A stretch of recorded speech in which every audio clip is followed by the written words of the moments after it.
I think I was destined to become vegetarian. It just took a while. Veganism is just a logical extension of that.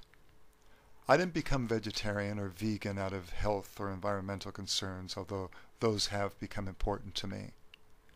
I became vegetarian because I did not want animals to have to suffer and die so that I could eat them. I had a deep connection with animals as far back as I can remember. But it wasn't until I was in college that it all came together for me.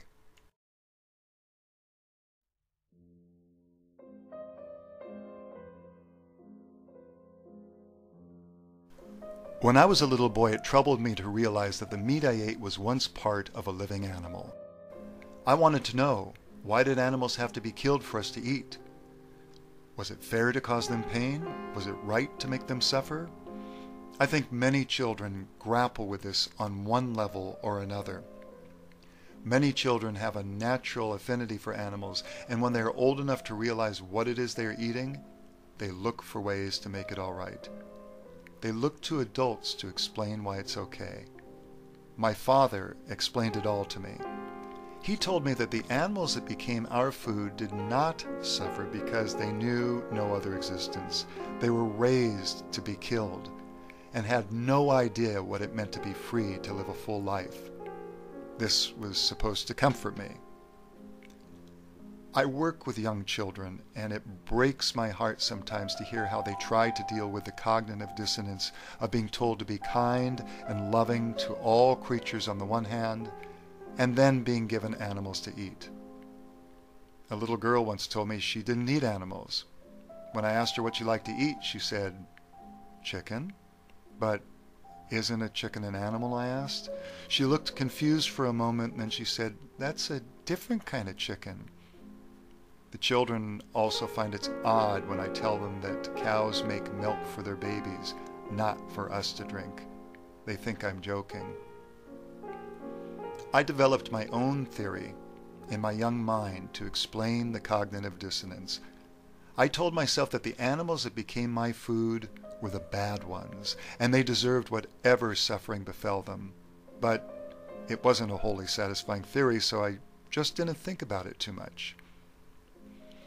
When you're a kid, unless you have the power to make decisions about what you're going to eat, unless you're able to make that connection between the food that's on your plate and the suffering of animals, and have the ability to realize you can make a choice, you just don't think about it too much.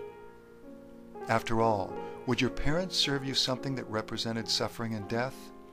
Would the whole world eat meat and consume animal products if it were wrong? It's just the way it is. It's just one of those things you don't understand as a kid, but you learn to live without understanding. You learn to live with the fact that there's suffering and death. You're told it's the way of the world. Especially if you're a boy, you're told to grow up and stop being so emotional about things. You're given the message it's somehow not masculine to care, to show compassion. That's girl stuff. When I was in junior college, I met a girl who was a vegetarian. We were in a broadcasting class together. Once we were given an assignment to read a commercial for a Thanksgiving dinner. Now this girl decided to subvert the text. She told her audience to invite a turkey over for a vegetarian feast.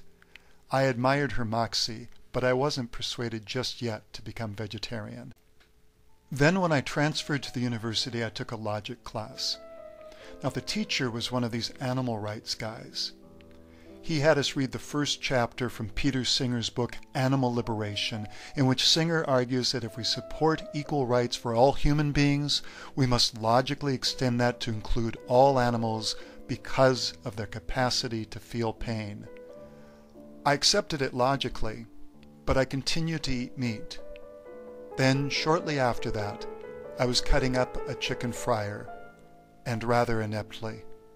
I stopped, I looked at what I was doing, and then I threw that hacked up chicken carcass into the trash. I had become a vegetarian. 13 years later, I became vegan because I could no longer kid myself that in consuming eggs and dairy and also wearing leather, wool, and silk, I was not contributing to the suffering of animals. I had grown